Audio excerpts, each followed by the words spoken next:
We are We're live. here, and you're here. We're here. And so our people are coming in, telling us where they're coming from. We love a chat. Hey, everybody, jump into chat so I can see your names. Oh, you've already been doing that. Never mind. Tamara, Susu, Johnny, Lots of Paulette, people. Gloria, Helen, all of y'all. Vancouver, Thank you so much. London, Woo, Portland, wow. Connecticut, San Fran. Thank you for being here in this comfortable, cozy, invigorating space that we've been trying to build for almost 2 years Almost now. 2 years. Can you remember we'd like, oh, it's only going to be a couple months. Wow. Still going and still going. I know. Oh my gosh. So the idea of running this webinar series until the end of the pandemic hasn't kind of worked out, but we are in a new phase of it. And we are here for one last official gathering. We may have another one in the future, but maybe we'll have pop-ups. Yeah, we might have a pop-up, but we're not going to be doing it monthly. Just so many things in life have come up that make it very difficult to keep doing this. But we're so happy that you're joining us for the last. Octavia tried to tell us. Oh, I know. Should we introduce ourselves? Everyone knows who we are. Let's do it. No, not everyone. There are a few people here who just stumbled in and didn't realize what was going on. I'm Monica A. Coleman. I'm Tananarive Due, and we're friends and scholars, Octavia scholars, who you sent me a text message. Yes. I was like, hey, the world's looking like Parable. Want to talk about it? And the world is still looking like Parable, although it's this weird alternate reality where some people are in the Parable world and some people are in the before, right? And that's unusual. But that's always been true. It's always been like that. Yeah. It's always been true. Even in Parable, right? And so, yeah, we have been journeying with you all in this really great and vibrant and beautiful community, which is larger than I think we even know that it is. For over, this is our 23rd, right? Our 23rd time doing this. And it has been really a joy and a gift to us. And we were very clear. We would, we do it because we get something out of it, and it's a joy to us as well. And so it's, I feel very emotional, about it is. I got dressed up. I hope I wasn't wearing this last month. I can never tell what I'm wearing month by month, but I got dressed up for the occasion. I know. I put on different jewelry, not a t-shirt. Oh, okay. We're dressed up for you. And just thank you for being here. We have such a great conversation in store today as we look ahead to what's next. What has helped us cope up to this point, and just learning about our fantastic guest, Walidah Imarisha. I cannot wait. So let's get started in our official way here, right? So here we are. We're going to do our introductions, and then we'll have our conversations. We got many questions ahead of time. You can also drop questions in the chat, and we will see what we can do to get to those. We're looking forward to having a great conversation. Absolutely. And do tag us on social media. I do keep my Twitter tab open, so sometimes I click over there and try to retweet y'all in real time. She totally does. Twitter has brought a lot of attention to these conversations under the Octavia Tried hashtag.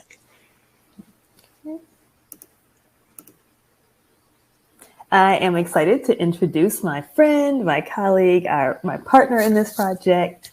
Tananarive Due is an award-winning author who teaches Black horror and Afrofuturism at UCLA. She's an executive producer on Shudder's groundbreaking documentary, Horror Noir, A History of Black Horror. A leading voice in Black speculative fiction for more than 20 years, Due has won an American Book Award, an NAACP Image Award, and a British Fantasy Award, and her writing has been included in Best of the Year anthologies. Her books include Ghost Summer Stories, My Soul to Keep, and The Good House. She and her late mother, civil rights activist Patricia Stevens Due, co-authored Freedom in the Family, a mother-daughter memoir of the fight for civil rights. She's married to author Stephen Barnes, with whom she collaborates on screenplays. They live with their son Jason and 2 cats. And I'm going to update to say that she has a new great podcast called Life Writing. So we'll make sure you get a chance to check that out too. Thanks so much for the plug. My partner in the opposite of crime is the Reverend Dr. Monica A. Coleman. So brilliant. I'm going off script just to say how brilliant she is, how much I have learned from you. If you don't know how to do something, you will just teach yourself how to do it in a snap. Monica A. Coleman is the professor of Africana Studies at the University of Delaware.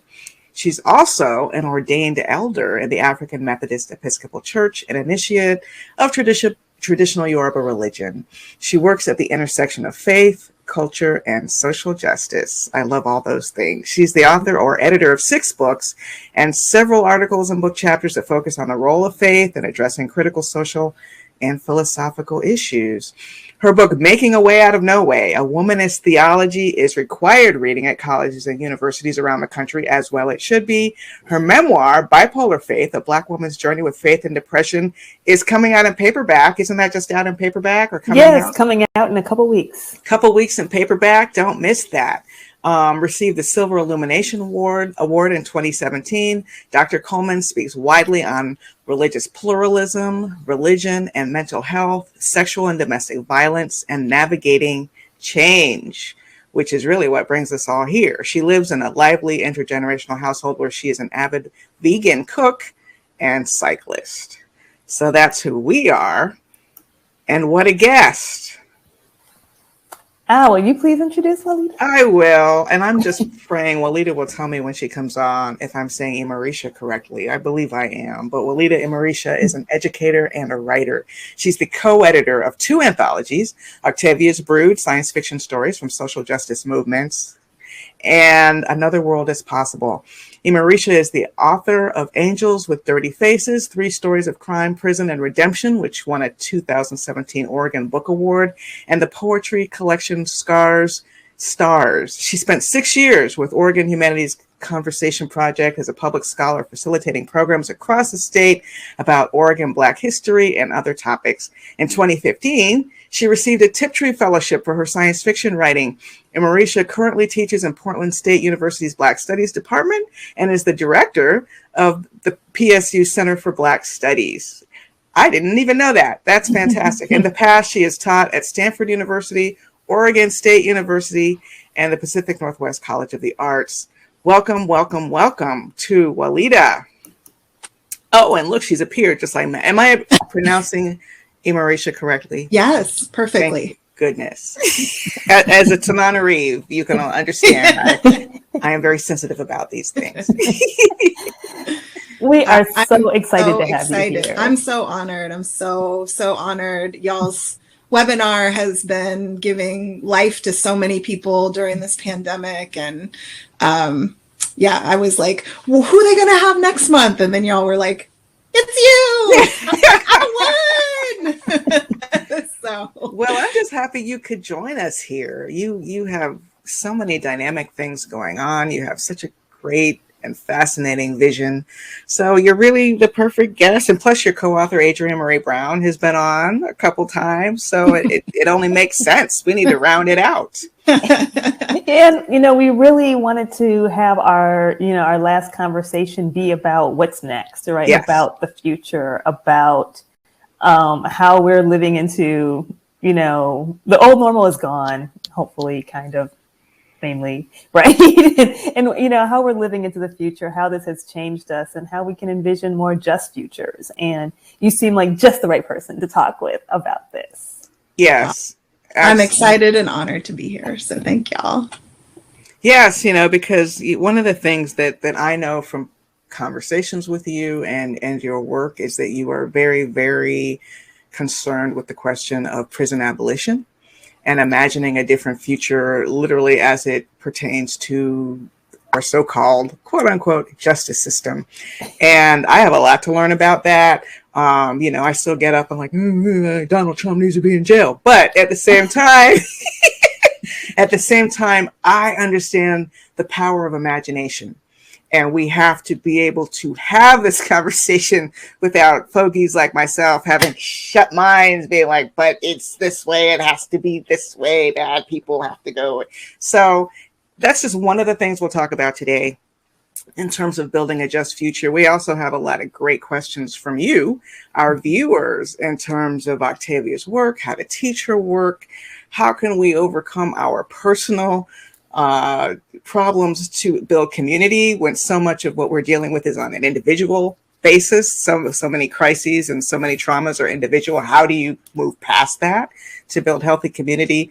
So many places to start, but where we often do start, Walidah, is people's pandemic story. I know we're almost 2 years into this thing, so you may not remember in terms of the early days. Maybe you want to compare and contrast then and now. But what tools have gotten you through the pandemic thus far? Yeah, it's weird to think of like March 2020 as the good old days. Yeah, right. You know, and like y'all said, where we were like, you know, it'll be a month, maybe two, and you know, we'll just stay calm and carry on. And yeah, I think you know, I mean, I think there have been a lot of hard lessons throughout this. I think, you know, really thinking about community and how that exists. And I think a lot of us have, you know, I think of it as, you know, reimagining community when, like what exists at the core of it, right? When all of the, you know, outings get stripped away. Like I love karaoke, but I'm like, I'm not trying to go have people screaming into a mic that I then put near my mouth right now. So yeah, we're good on that. You know, when the activities and those sort of things, you know, that we've done together get stripped away, what is left? And then how do we cultivate that? And how do we cultivate hope and excitement and joy in the midst of just an ongoing and seemingly endless onslaught? And I think those have been really useful and challenging things that I've been thinking about and working through. And then I also just, you know, think we've all turned to art so much more, so deeply, right? I mean, everyone's like, I'm binging everything. And, you know, True. It's books, it's movies, it's video games, it's music, it's all of these art forms that are, you know, we're sort of crawling into and being like, please hold us for a little bit because we can't hold ourselves. And I hope that folks hold on to that message of the vital importance and the life-saving ability of art, and really move that to the center of all of what we're doing. So well put, and so absolutely true. And of course, the other piece of this webinar is Octavia Butler and our journeys individually with her work. Of course, we have to ask you, just to jump off the conversation, how did Octavia Butler come into your life? Yes, I'm so excited y'all are doing this. And I'm like, the title is she tried so many times. She's like, how many books do I have to write for y'all? Sorry, one more. Many more. I was in high school and I would go to a used bookstore and I was a big sci-fi nerd. So I would just scan the shelves and I would definitely just pick books based on covers. And I saw Kindred, and it was the cover that had two Black women's faces on it. And it was the first time I'd ever seen a Black woman on the cover of a science fiction book. I'd never heard of Octavia, but I was like, obviously, I'm getting everything this person has ever written without ever opening the book or reading the back. Like, you just grabbed it and that was it. You were off to the races. This is mine. And then, you know, I headed for those B's in that section every time. That was my first stop, to be like, what else? And, you know, found Parable that, you know, I think like all of us changed my life. And yeah, just kept returning to Octavia as, you know, first as, you know, as a young Black teen, and then as a writer myself, and just looking at her immense craft and ability, the fact that she is so straightforward and still so beautiful in this very harsh way. It's like beautiful razor blades sometimes. And then, you know, growing into my own organizing and you know, working in liberation movements, you know, returning to Octavia for different visions of the future, but also just for, I think, to me, what has been most useful for Octavia is thinking about who do we need to be in the process of building the world we want? Yes, that's really the thread that runs through her work, and wwhy it's more than a breadcrumb trail. It's a lighthouse. It's a flare. Because this, you know this about her, and probably many of you in the audience, but my husband, Stephen Barnes, knew Octavia for more than 25 years. And she was exactly what you might think in terms of the amount of time she spent thinking about these issues, and led a very solitary life in many ways, not a hermit, but very solitary in many ways, which gave her time to think, to listen to NPR, to pay attention to current events. And because of that, she does seem like she could see things coming that the rest of us didn't notice while we were just going around life, at the club or whatever we were doing. Octavia is just there watching this locomotive come racing at us. Climate change, hierarchy, racism, fascism, all of it, fascism, all of it. She could just see it coming, and she's trying so hard to tell us. Yes. Well, I love how you frame her work, and I'd love to know your response to who do we need to be? And I know we're going to talk about the future, but who do we need to be? Even in the most idealist sense, and then maybe a little realism too. Who do we need to be individually and collectively to get to a better future? Yeah, I think Octavia's work is so useful for that because, she shuns both utopias and dystopias, which I think are very, they're useful literary engagements, they're useful thought experiments, but in terms of actually doing organizing and the work to imagine new just futures and build them into existence, utopias and dystopias aren't useful because, as Octavia said, we can't have a utopia until we have perfect people, and that seems unlikely. So, I think her work is people who are trying, who are flawed, who are scared, who sometimes let the worst in them take over, and who find ways back even when they do that. And I think it's so important. Octavia acknowledges we will be human and all that means. And we still have to keep trying to be our best selves. And I think that, that process of accepting our humanity is really important. And I think that under crisis, it just becomes less and less easy to give grace to each other and ourselves, right? We just, everything is so hard. And then everything that someone does that hurts feels so much harder. And I think Octavia's books are very helpful to think about, how do we continue to extend grace, and how do we continue to move forward even when we're in immense pain? And how do we give up this need for perfection, which I think is, it's very much a capitalist notion that is about social control, right? It's about, if you don't reach this pinnacle, then you're nothing, right? It's that hierarchy and the dichotomy. It's like you're perfect or you're a failure. Those are the only options. And, Octavia's characters are beautifully, wonderfully imperfect constantly. And the futures that they create are not perfect, right? Even when you're like, this is so much better than what exists, you're like, it's not perfect, though. And Kali, we got some stuff happening. There's a lot going on. It's complex. Absolutely. I'd really like to shake Dana and Kindred sometimes. And, Thank you for saying that. That was So they're not perfect. And I think in that way, they do so much reflect who we are as the readers.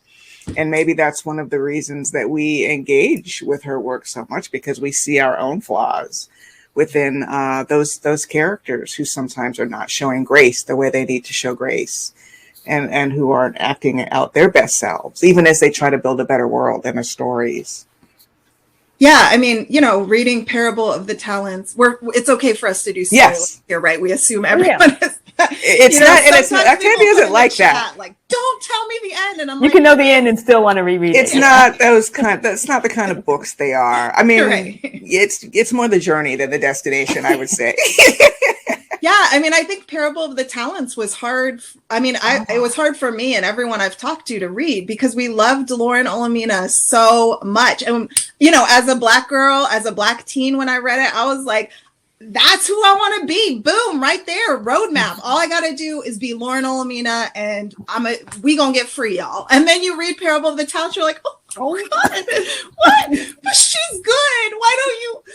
Why would you say such things? For those who aren't familiar, just the Parable of the Talents begins with the daughter's point of view of her mother, and it's such a withering kind of almost loathing she feels for her mother that as the reader we're like, yo, but she did so many great things, but it's that mismatch between the personal and the collective, right?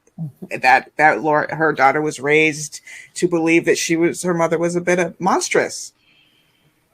Yeah, I mean, I think it's that reality of we're going to be different through different eyes and everyone's going to have different experiences with us. And, you know, I think that's the thing, Octavia, you're never comfortable in an Octavia Butler book, right? You're never like, woo! All right, yeah, exactly. If you are, you're like, I'm just going to stop this chapter now and enjoy this moment because I know next chapter is going to be rough. And I think that's part of why so many of us have turned to Octavia in the past 2 years. And that's why, you know, Parable of the Sower made it finally to the New York Times bestseller list, is because we are constantly uncomfortable. We're constantly anxious. We're constantly in pain. We know that this can't continue. And yet everything in society and the whole capitalist system is like, it is keep doing exactly the same thing. And we're like, we're all breaking. And they're like, then break. We don't care. Keep going. And, you know, reading about these characters struggling in situations like that, you know, it's hard. But I think for me, it absolutely gives me hope and reminds me that even if things get worse, we can make them better. Because I think our notion of change is always sort of a linear progression, right? And that's the Obama narrative, right? Like, Obama, we elected him and everything's just going to keep getting better. And then you're like, what?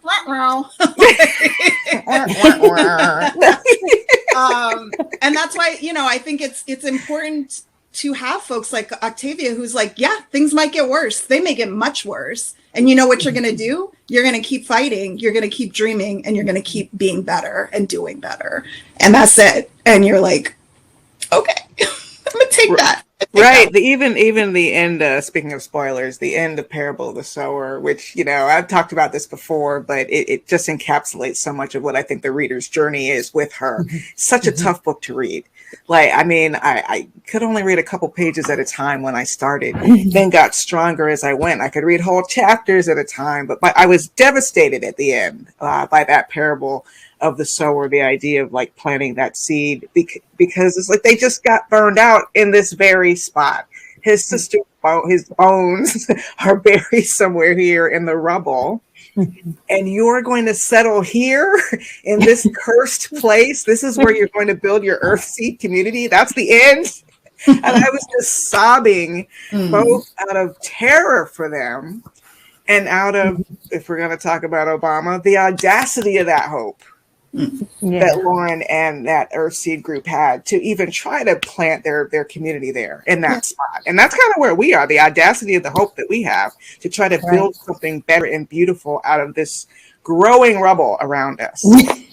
Yeah, and this rubble that's been here for 500 years. True. Right? I mean, that's the thing is, you know, we are continually, especially as Black folks, building on the destroyed remains, on the bones of those who have been slaughtered before us. Every time we try to build something in this nation, we are planting that seed in the rubble that contains all of everyone who came before. And we are still hoping that something beautiful will grow. We believe in us. We don't believe in the people around us, right? I mean, Lauren she's like, oh no, we got guards, we got perimeters, we got guns. Yes, that's true. Come for my people, right? She's like, I don't believe in the system. I don't believe in these police here who are re-enslaving people. I don't believe in these white supremacists who surround us. I believe in us. I believe in the people who are here. And I believe that we can make things better. And I think that, to me, that is the essence of Blackness in America. I'm just like so moved by that, because I was just getting ready to ask you, what's the source of this hope? And I think that is it. And it echoes so much to me, because I was, we're still in January. Part of the pledge that we say, those of us who are Kwanzaa keepers, say about Imani, and it's not about, people say, oh, faith, it means religion. I'm like, no, he's talking about faith in us, that when, what it means for us as Black people to have faith in ourselves as Black people, right? Mm-hmm. And so it just touches so much on that for me. And so now that we've got this, and it does take that, right? And it's still a faith move, right? To say we believe in us, because sometimes you're like, should we, right? But, to still hold on to that. And we see that over and over again. I would love to know more about your vision, right? For, what your vision is and how, we might be able to all get with a great vision of the future, knowing that it's not going to be perfect because we're not perfect. Mm-hmm. What are some components of what this would look like? Yeah. I mean, I know you've had Adrian on, so I'm not going to, just repeat emergent strategy. But, I think it is important for us to sort of, to shift that mentality and to think about, I've really tried to change the notion that, the future is a place we're heading to, and instead continually think about how do we defy linear time and pull the futures we want into the present, because, it's all, there is no destination there. It's all just who we are in this constant making and remaking. And so, I think, for me, I am continually impressed with the ways that folks are building those, what we consider liberated futures in the present through, mutual aid, through taking care of one another, through, collective bail funds, through organizing to free political prisoners who have given decades of their lives for us, for, being in the streets and working to defund and abolish the police, all of these levels of the ways that we are imagining beyond what we're told is possible. And I think that's so important. So, I have my own sort of vision of what I want in the future, and what I want to pull into the present. Obviously, I think it has to be a collective vision. I think that's one of the lessons of Parable of the Talents, right? Is that Lauren Olamina was like, I have a vision, y'all, and this is how we gonna do it. And you can get on board or you can get out the way. And it's like, how do you find some yes and in there, right? Yes, like, and. Like, yes, and. But, so I think it needs to be a collective vision. But, I think, I think one thing in that notion of sort of challenging linear time is that I think for me, holding that hope for now and for the future becomes easier when we think about time traveling to the past. And again, that's why Octavia is so incredible, right? Because she's like, oh, I got you. We time travel into the past. And here's Kindred. And, the historical certainty of not only Black survival, but of Black resistance and liberation, right? It is a historical certainty that Black folks get free and that we build freer societies as we do that. It's not a question of if we can do that. When we root in nonlinear time, we have done it, we are doing it. Therefore, it's a futuristic certainty that we will do it. So again, that Octavia is there, like, I got what you need. I may not got what you want, but I got what you need. That's so true too. Well, you've spoken about the importance of the arts, and also I think this idea of linear time, it's so obvious in a documentary project you're working on right now. Only speak about it as much as you're comfortable. I know it's in some beginning stages, but it's called Space to Breathe. And if you could just tell the audience a little bit about it, it sounds fascinating. Thank you. Yes, and I'm excited to cajole you into being some part of it, Tananarive. So that has been my plan from the inception of Oh, wow. So you have come correct, because it looks amazing. This deck I just saw. So it's an amazing project I'm working on with some incredible partners. Jordan Flaherty and I have been working on it for a number of years. Then we brought in Calvin Williams and Kate Turnbull, and it's set in the year 2070. It's a abolitionist future without police and prisons, but also the entire society is transformed, because abolition is not just about an absence, but it's about a presence of justice, of health, of autonomy, of support, of love. And so it centers around Sojo, who's a young Black teen, and they are creating a documentary of the abolitionist movement, of how do we get free. But they're creating the documentary for their future. So they're not talking to us, they're talking to their unknown, and saying, I don't know what y'all gonna do, but here's my gift from where we're at. And so it's a documentary science fiction hybrid. So we are using archival footage, we're filming documentary footage now and have been filming for a number of years. And then we are filming feature scenes of those futuristic. And my hope is that when people watch it, they don't know where the documentary ends and the fiction begins.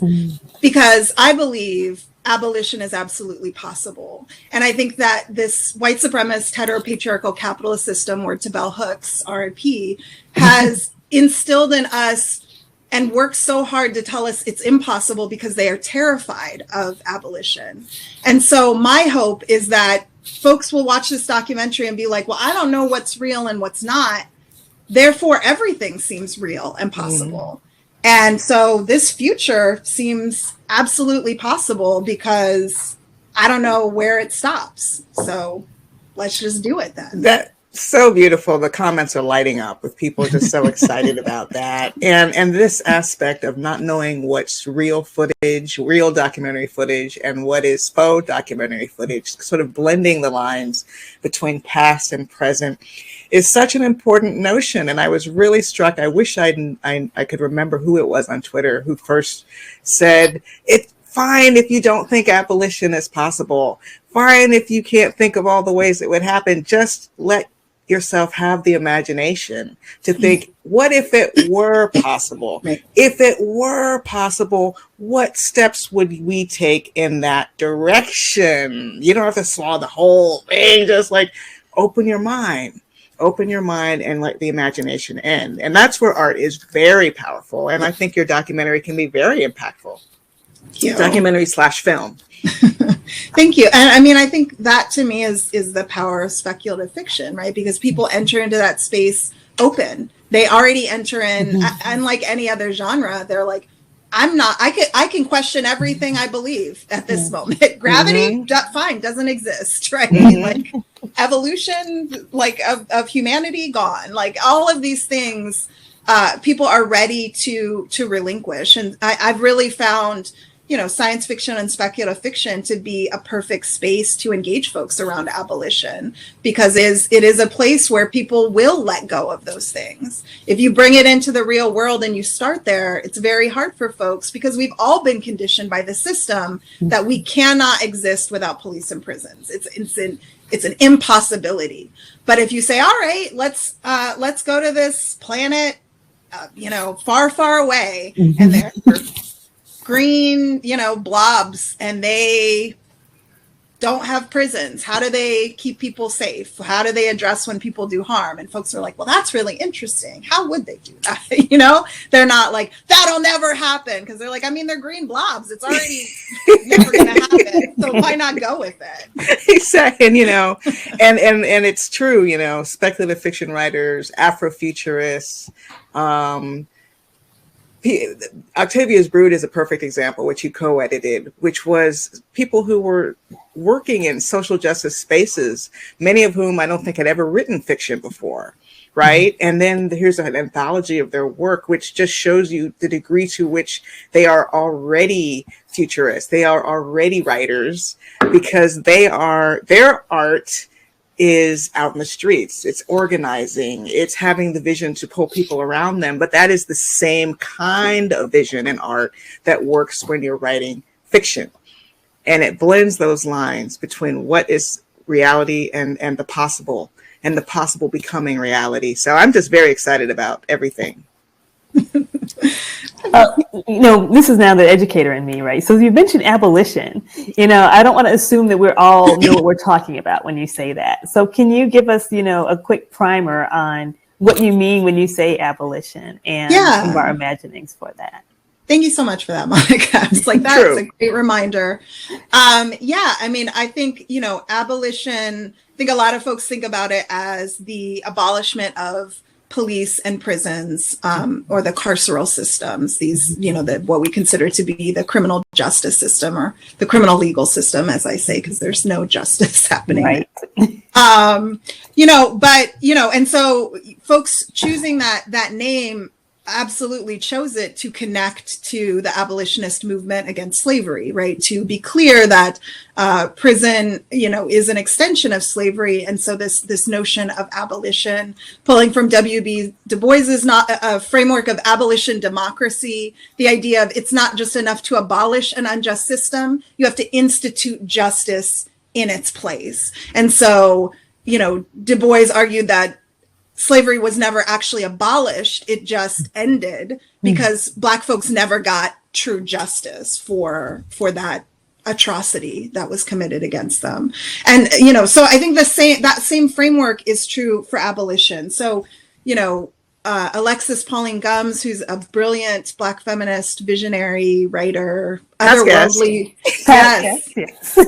otherworldly being. I swear she descended from the stars, and I'm so thankful for it. But she had this beautiful quote that said, you know, what if abolition is not a breaking thing, not a wrecking ball event? What if abolition is something that grows like a garden?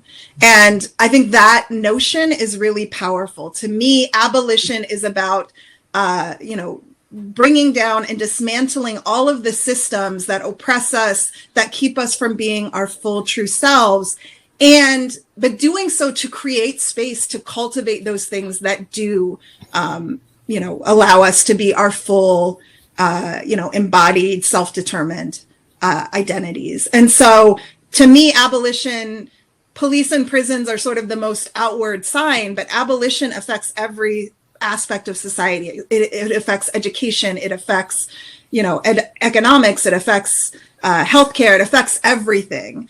And so to me, it's really an act of world building. Abolition is an act of world building. It's saying, what is the complete world that we want? Not piecemeal, not we'll fix this piece and then try and run over here and fix this piece. What is our collective vision for the future we want? And then what do we need to dismantle and tear down to be able to make that happen?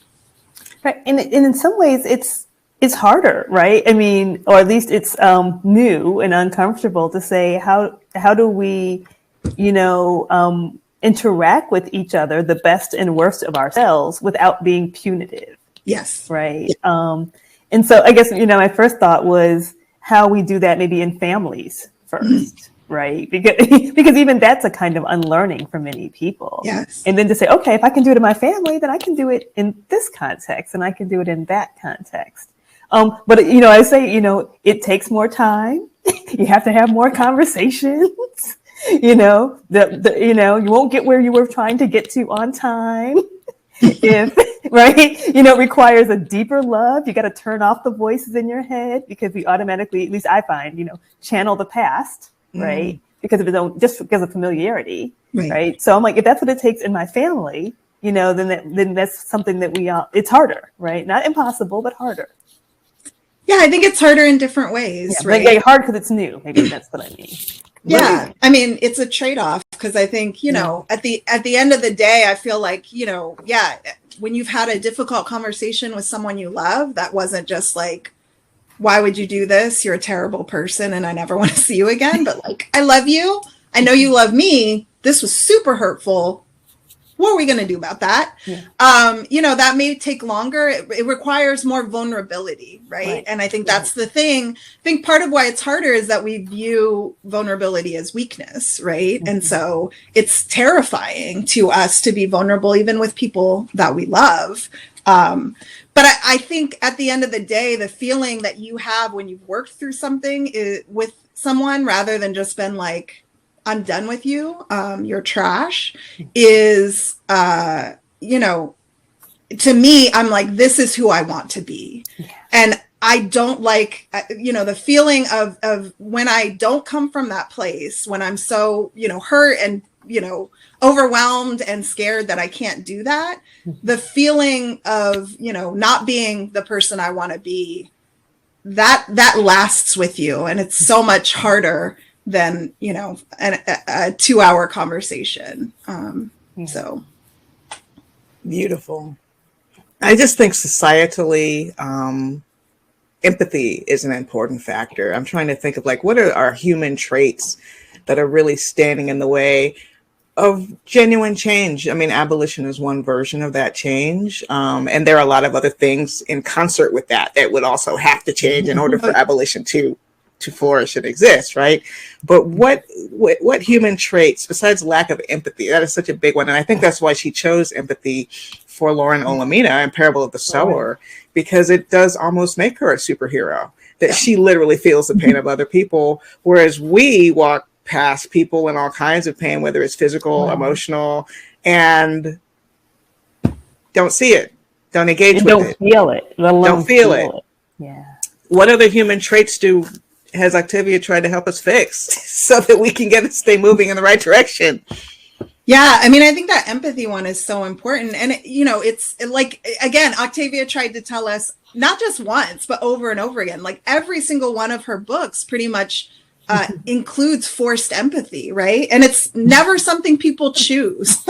No one is like, yes, let me be emotionally connected to everyone around me. It's like the Oankali force it on you, you know, Doro forces it on you. Like it's something that is forced upon you. And then it becomes the thing that allows you to imagine better worlds, but it's horrific and difficult and hard. And, you know, I think it's that idea is so important, right? That the need to develop empathy and that it's not going to be fun, right? Like understanding other human beings is not fun or easy, especially when we live under white supremacist heteropatriarchal capitalism that has brutalized us in countless ways. I do think, you know, Octavia was very clear that she was a pessimist, right? And she thought that hierarchy was part of human nature. I don't believe that. I think that it's something that has been sort of beaten into us and that is continually reinforced. I believe that partially because this system, especially the aspects of capitalism, spends so much time inundating us with hierarchy. I think to me, it's clear that they're terrified that this conditioning will be easily broken because it's not our natural state. Who knows who's right? And maybe what's right is somewhere, you know, in the middle, or everybody's right. Yes, but, you know, I think, to me, I think it's about how do we create situations that allow us to imagine ourselves beyond what we've been told we are and beyond what we've been told we can be. Yes. So important. There's a chat conversation about struggling with hyper empathy in a time of pandemic which I am assuming means when our medical systems are being overwhelmed, when there are so many people who are refusing to take the steps that it would take to make everyone feel safer, those of us who are taking those steps sometimes struggle to feel bad, or more importantly, to identify with, people who feel differently, who think differently, who behave differently, because they have become sort of like an enemy, right?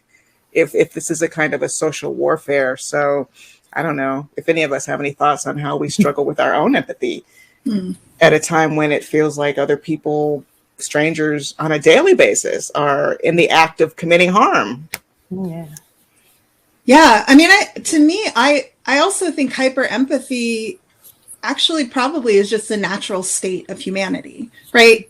I mean, when you think about Lauren Olamina, that she sees someone being, stabbed and is so, has a physical reaction. I'm like, every single one of us should have a physical reaction to that level, to pain and brutality being done.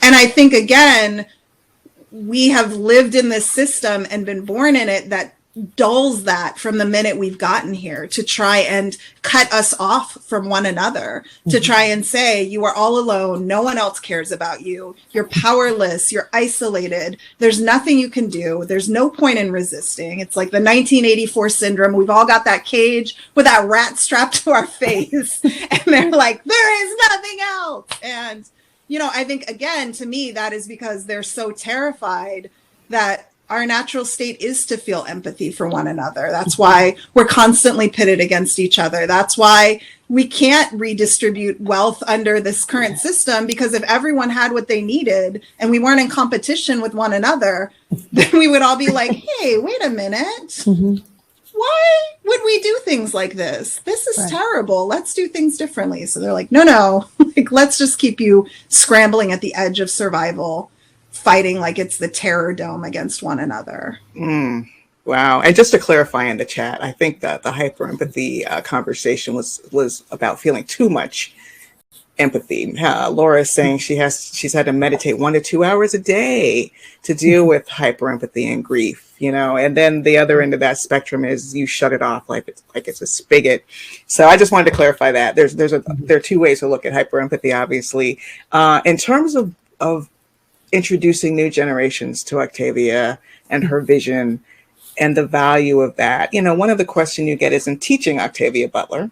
And I have had my own struggles, as we love her, but she's difficult. Like you said, it's the razor blades. And I tell the story of going into the Huntington when they were having a big Octavia exhibition, and they had these pictures that some second graders had drawn from Dawn, like all these Owen Colley pictures. And I was like, y'all let them read Dawn? And it was like, no, it was excerpts, obviously. But even at the college level, I will readily admit I took fledgling out of my Black horror syllabus because some students were having some very strong reactions to the fact that the protagonist presents as an 11-year-old child. And it's a very sexual book. So, people have their own histories with sexual abuse and trauma. It's very triggering, potentially. So, and there are difficult questions in all of her books that are difficult to reconcile. How do you approach the difficulties in teaching Octavia's work? And I'm going to ask you to also say, you've been teaching Octavia for a while, right? So I find the closer we get to the time she's talking about, the harder it is to teach. Like, what was hard in 2000? A little bit harder now, right? True. Parable gets harder to teach. You're absolutely right. Yeah, I agree. Last year I taught Parable in my Black science fiction class, and I was like, what am I doing to these students? Like, we're all on this screen, right. And January 6th I was like, there is, I'm sorry, y'all. Maybe I should have chosen something, but lighter. I do think, the students, again, like that, they loved it, and we're like, this is so hard, and we love it so much because everything is hard, and pretending like things aren't hard for people, and, you know, being like, oh, we're just going to offer you, you know, fluffy cotton candy, like that. You know, I think to me that furthers the disconnect, and it makes people feel more isolated, because they're like, oh, okay, I guess I'm the only one dealing with this. Everyone else is enjoying their cotton candy, and I'm over here like just a brooding storm cloud of a mess, and everyone else is rainbows and sunshine. So I guess I'm all alone. And so I do feel like, you know, that's one thing about Octavia's characters is, you know, you connect with them, and I definitely often feel very seen. I'm like, oh yeah, it's these struggles, and, you know, and the doubt and the confusion of what the right thing to do is. I mean, I feel like often in Octavia's books, you know, I mean, so especially in science fiction, we're often given like sort of false choices, like Star Wars, right? Mm-hmm. Like there's the choice, you can be on the evil empire side, or you can be on the rebel alliance side. Mm-hmm. I mean, it's called the evil empire. So it's the Harry Potter, like who's choosing Slytherin, right? I know some people are, and I know y'all are in the chat, and you're going to be like, I choose Slytherin for these reasons. And I get you can subvert it all you want, but that, you know, I think the sort of where you're like, do I join the rebel alliance that's trying to free the world or not? Mm-hmm. It's sort of a false choice. But in Octavia's books, I mean, I will sit there and just be like, who would I have been in this book? And I do not, you know, where I'm like, oh, I would like to say that would be me, but I don't know, you know, or sometimes you're like, I don't even know who I would want to be. I don't even know what the right choice is here. Mm-hmm. Yeah, there aren't heroes or villains. Easy heroes right. Or easy villains. Exactly. Yeah. So we thought there was a hero, and then we got to Parable of Talents. Yes. You know, as a matter of fact, let's be real. None of us would want to wake up in an Octavia Butler novel as much as we love her, just as I wouldn't want to wake up in one of my novels. You know, it's like, wow. Some of them. Really? I know how it ends. Oh, okay. Yeah, well, that's good. At least there's that advantage that we know where it's headed. So, but yeah, a lot more scholars, casual readers, because Octavia was on the New York Times bestseller list, and as a result of their new acquaintance with her, that's how she got on the bestseller list. Her vision is spreading. Yeah. And there are a lot of people out there who will just sort of say it's too late. Like, you know, we just recently had a vote in the U.S. Senate, a shameful vote in the U.S. Senate, anti-democratic, you know, basically unwillingness to protect the voting rights that my mother in the 1960s went to jail to try to secure. And it is very disheartening to feel like, as she always said, that the clock was turning back. Mm-hmm. Her whole life, she could see, she wouldn't have been surprised by any of this. She saw it all coming. But in the same time, to want to hold hope that we as a society can become better, can become kinder, can give people more grace. You know, all of that is in Octavia's work. Mm-hmm. As difficult as the reading is, it's not as difficult as going through life. You know? Exactly. And so I would say, my question is, in addition to reading Octavia, you know, what would you recommend we do to nurture our creativity, to nurture our hope, to nurture our empathy, right? And to nurture that belief in ourselves? That is a great question. And I can't wait to hear y'all's answers to the question as well. Oh, no, I'm this is why we have a guest. Yeah. But, you know, I mean, I do feel like, you know, it's being in community and engaging in community. And it's, you know, it's both struggling and dreaming, and sometimes doing both at the same time in relation with one another. I mean, we all have our own work to do. And, you know, it's all of these false dichotomies. They're never just two choices. It's always yes and. So obviously we all have our own work to do. No one can fix it for us. And no one can heal in isolation, right? We are an interdependent species. And I think that's one of the most beautiful things about Octavia's work is it teaches us about interdependence in a society that tells us if you need someone, that's a problem, that you should be fine on your own, when we as a species are built to need one another. Yeah. And Octavia, I mean, Fledgling, I think, is a great example of, very clearly being like, there are healthy ways to need other people and there are very unhealthy, destructive ways to need other people. And you can choose, but at the end of the day, you need other people. So who do you want to be in this scenario? And I think for me, it's just, it's important, especially now when I think we're all feeling, still isolated and cut off and we can't connect in the same ways we did before, to be dreaming with one another, to be engaging with one another, and that can be as simple as, reading something together, watching something together, talking about it.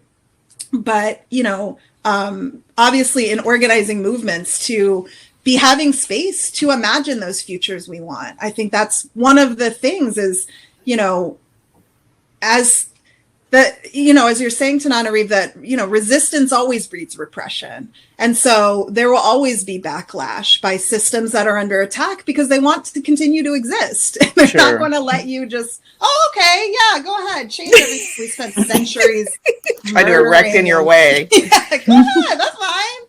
So, I think it's important to, to make space to imagine, futures that are better as we're doing the work of being in the present. We have to allow ourselves to dream. I think when things get difficult, our vision gets smaller, right? We're told just focus on this tiny thing you have because it's all you have and you don't have the energy to think about anything else. That's the time we have to expand and we have to imagine beyond everything we're told is possible, because every moment of crisis is really a moment of opportunity. That's the thing, right? The only lasting truth is change, as Octavia said. And so things are changing. We cannot stop the change. So then we have to say, what change do we want? And then be brave enough and strong enough to claim that change as our own. And, we can't do that by ourselves. Beautiful, beautiful. And when you think of change, you think of friction, right? And this is a lesson from the 1960s civil rights movements, today's social justice movements, in your own households, at your own faculty meetings. When people come together, as in Octavia's novels, there is conflict, right? So Lilith is not allowed, just because in Dawn, that she's having conflicts with these people that she woke up from hypersleep. She's not allowed to just say, screw all these people, then, I'm going back to Earth by myself. That's not an option. So it's this process of trying to get along, trying to teach, helping other people feel seen and heard. I think is so much an important part of crisis resolution and conflict resolution that we're not willing or able to do very easily because we're so in our own points of view. But yes, the understanding that we cannot thrive in isolation. We do need to seek out community, but not to be surprised once we're in community that there is conflict. Yeah. Right? It can't be like, oh, well, forget it then. I mean, sometimes, yes, move away from toxic situations. Right. Take care of yourself. Yes. But that's very different from the fact that, oh, guess what? 6 different people have 6 opinions and we have to figure this out.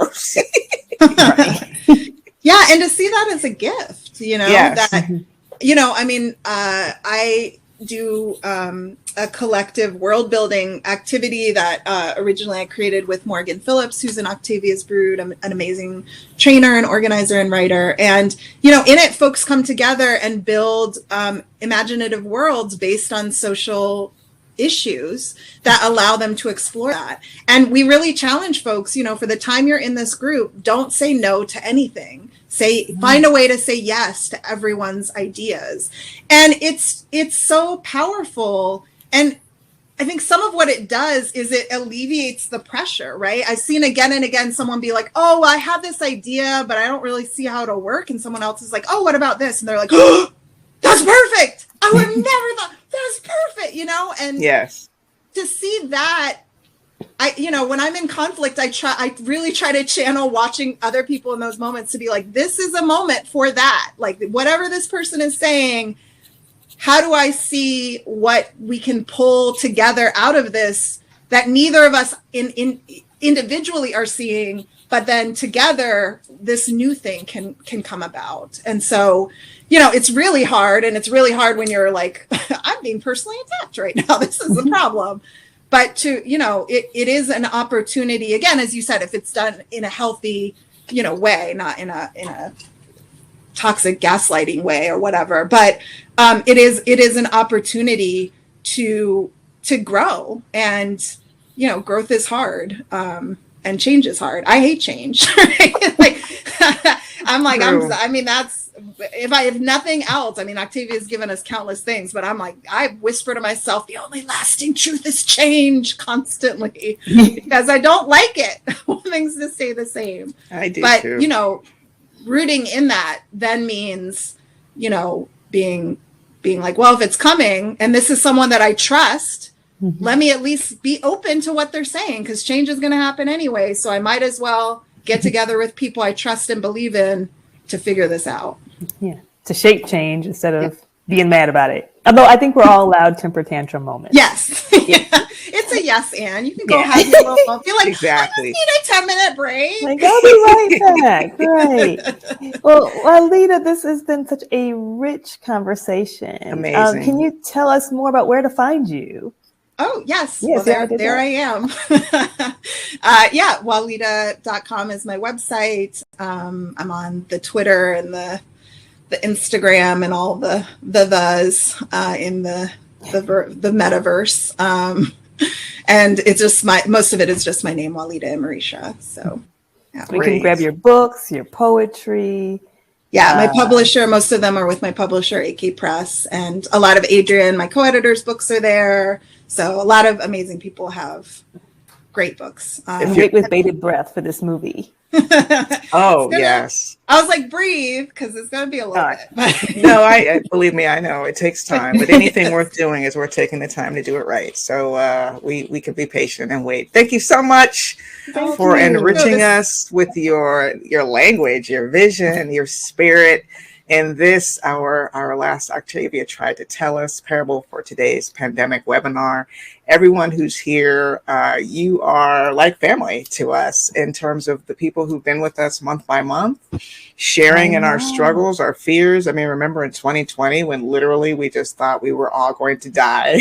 That was, and some of you may still feel that way, for which I am very sorry. If you're immunocompromised and just sort of feeling shut in because people will not do the right thing on such a consistent basis. But all of the recordings are, including this one. Oh, wait. Yeah. Before you go. Tell them where they find it. It's at octaviatried.com. We're not going to leave you without anything. Right? Yes. Not like, okay, we're gone, peace out. But we wanted to make sure we were able to offer some of the things that have been nourishing us in community. As many of you know, we had a more intimate kind of spin-off community where we could have a lot more conversation that we called Shaping Change. And we bundled some of our resources and added a couple more. So that as we move into this more just future, we'd have some things to kind of bounce off with, right?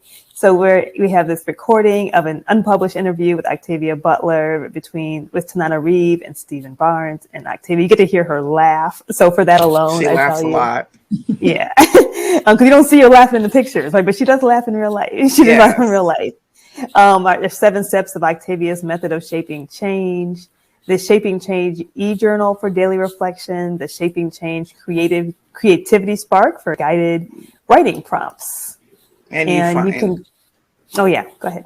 I was just going to say you can find that bundle at www.shapingchange.co. Like co for community. Okay, so there, and we do, for those of you who are already members of the workshop, we do have our last Shaping Change community meeting next Saturday. So you all have one more meeting with us. And everyone else, thank you just so much for being here. Walidah, thank you so much. I can't wait to see what you do next. This has been amazing, just as always, and feel so full. Thank you for this visionary space that y'all have cultivated. I know you both have so much else going on. I was like, how are they doing this consistently every month?